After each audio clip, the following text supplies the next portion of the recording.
Richard Scott here. I'm looking at some of my bee colonies and how they're doing going into winter time, and just doing a few hive inspections, and impressed by what I'm seeing. In fact, this box here is a deep and a medium super, and if you look on top of this, I mean, all 10 frames are packed out with bees. In fact, they've even done some white wax, which is interesting. There's new white wax. I don't know if you can see that down in there. See if I can see that. Yeah, see a little better right there between the frames.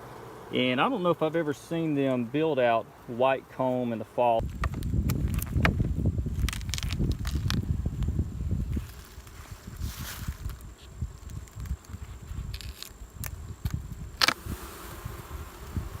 Look at that. Look how packed out this hive is, this colony. And this is again a deep and a medium. So I've got a deep brood box and a medium super in here. And just looking over some of the colonies, the bees, and they look really good. One thing, we've had a great fall flow. Goldenrod has been good this fall in Alabama. And we'll look here at the entrance, and they're bringing in tons of pollen. See some darker orange and even some yellow pollen going in there.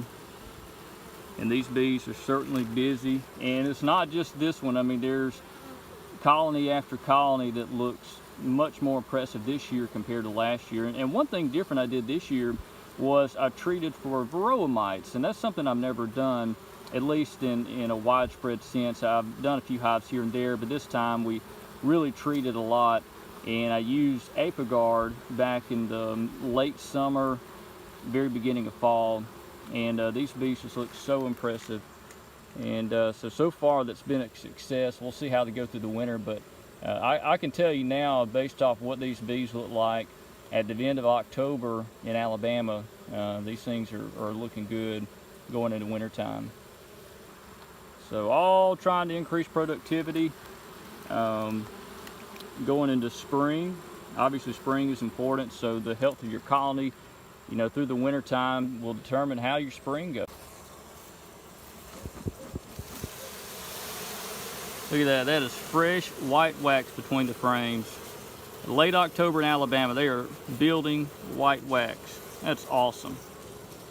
Of course, that's evident of a strong, healthy hive. It's also evident that we've got a good fall flow, a lot of nectar out there for them to be able to take advantage of. But that's pretty cool to see this time of the year. Usually you see this in April and May and early June here in Alabama. But seeing white wax, brand new, I mean, this was just developed in late October. Bees are busy, and every colony looks just like this. Things are busy, bringing in a lot of pollen and nectar. We still have a good bit of goldenrod out right now, but we're just about the tail end of our goldenrod season, so that'll be over with pretty soon.